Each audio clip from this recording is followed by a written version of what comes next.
نحمده ونصلي على رسولنا الكريم اما بعد معزز مہمان کرام سامعین باتمکین، یہ بات ابھی من الامس ہے کہ کسی بھی قوم کو مجموعی طور پر دین سے روشناس کرانے، تہذیب و ثقافت سے بہرور کرانے اور خصائل فاضلہ و شمائل جمیلہ سے مزین کرنے میں اس قوم کی خواتین کا اہم بلکہ مرکزی اور اساسی کردار ہوتا ہے۔ قوم کے نونہالوں کی صحیح اٹھان اور صالح نشو و نما میں ان کی ماؤں کا اہم رول ہوتا ہے۔ یقیناً ماں کی گود بچے کا اولین مدرسہ ہے، اسی لیے شروع ہی سے اسلام میں جس طرح مردوں کے لیے تعلیم کی تمام تر راہیں رواں رکھی ہے، اسی طرح اس دین حنیف نے خواتین کو تمدنی، معاشرتی اور ملکی حقوق عطا کرنے کے ساتھ ساتھ تعلیمی حقوق بھی اس کی صنف کا لحاظ کرتے ہوئے مکمل طور پر دیے۔ چنانچہ ہر دور میں مردوں کے شانہ بشانہ دخترائے اسلام میں ایسی باکمال خواتین بھی جنم لیتی رہی جن کی تحقیق و تدقیق کے دم سے لا تعداد خرمن آباد ہوئے۔ حضرات، مذکورہ حقائق سے تو یہ بات علم نشرہ ہو جاتی ہے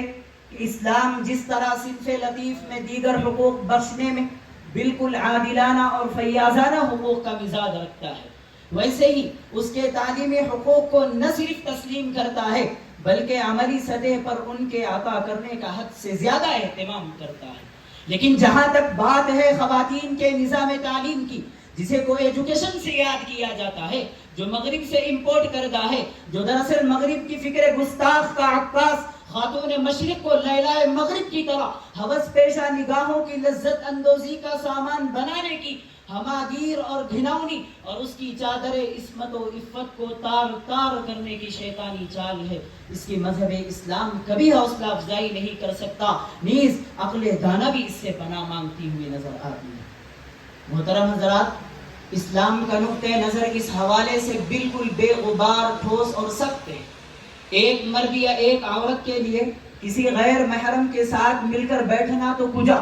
ایک دوسرے کی طرف نگاہ اٹھا کر دیکھنے کی بھی قطعاً اجازت نہیں ہے۔ فرمان نبوی صلی اللہ علیہ وسلم اس صرف بصرہ کا اس پر شاہد ہے۔ اسی طرح حضرت علی رضی اللہ عنہ سے آپ صلی اللہ علیہ وسلم کا یہ کہنا، لا تتبع النظرة النظرة فإن لك الأولى وليست لك الآخرة، اس پر صریح دلیل ہے۔ نیز فطرت سلیمہ بھی مخلوق تعلیم کو روا نہیں سمجھتی۔ قدرت نے مرد و عورت میں تخلیقی اعتبار سے فرق رکھا، اعضاء کی ساخت میں فرق، رنگ و روپ میں فرق، مزاج و مذاق میں، حتیٰ کہ پسند و ناپسند میں بھی تفاوت ہوتا ہے، تو کیوں کر ممکن ہو سکتا ہے کہ معاشرے میں دونوں کے فرائض اور ذمہ داریاں بھی الگ الگ نہ ہوں؟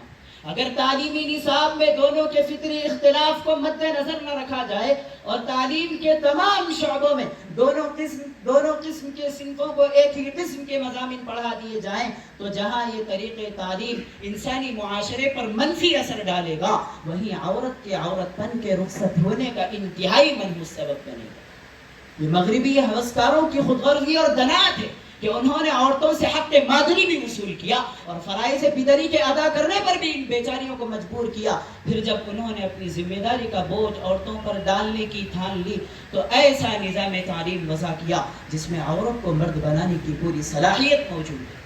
20ویں صدی کے عظیم مفکر و فلسفی، سوز دروں سے سرشار شاعر اسلام، جو خود عصری تعلیم گاہ کے پرداختہ تھے اور مغربی نظام تعلیم کا انتہائی قریب سے عمیق مطالعہ کیا تھا، انہی عورتوں کے حوالے سے مغرب کے پرفریب نعروں پر، جس کی صدائے بازگشت اسی وقت مشرق میں بھی چھا جانے لگی تھی، کافی بے چینی اور اضطراب تھا۔ ان کی نظر میں نعروں کا اصل مقصد یہ تھا کہ مشرقی خاتون کو بھی یورپی عورتوں کی طرح بے حیائی و عصمت باختگی پر مجبور کر دیا جائے اور مسلم قوم بھی مجموعی طور پر عیش کوشی اور عریانیت کی بھیٹ چڑھ جائے، اور مسلمانوں کی روایتی خصوصیات، شجاعت و مردانگی، حمیت و ایثار، مربت و خدا ترسی، مدہوشی کی حالت میں دم توڑ جائے تاکہ وہ یورپ کی غلامی کے شکنجے سے باہر نہ آ سکے۔ اسی لیے انہوں نے مخلوط طریقے تعلیم کے تئیں انتہائی نفرت و بیزاری کا اظہار کرتے ہوئے کہا، جس علم کی تاثیر سے زن ہوتی ہے نازن، کہتے ہیں اسی علم کو ارباب نظر موت، بیگانہ رہے دین سے اگر مدرسے زن،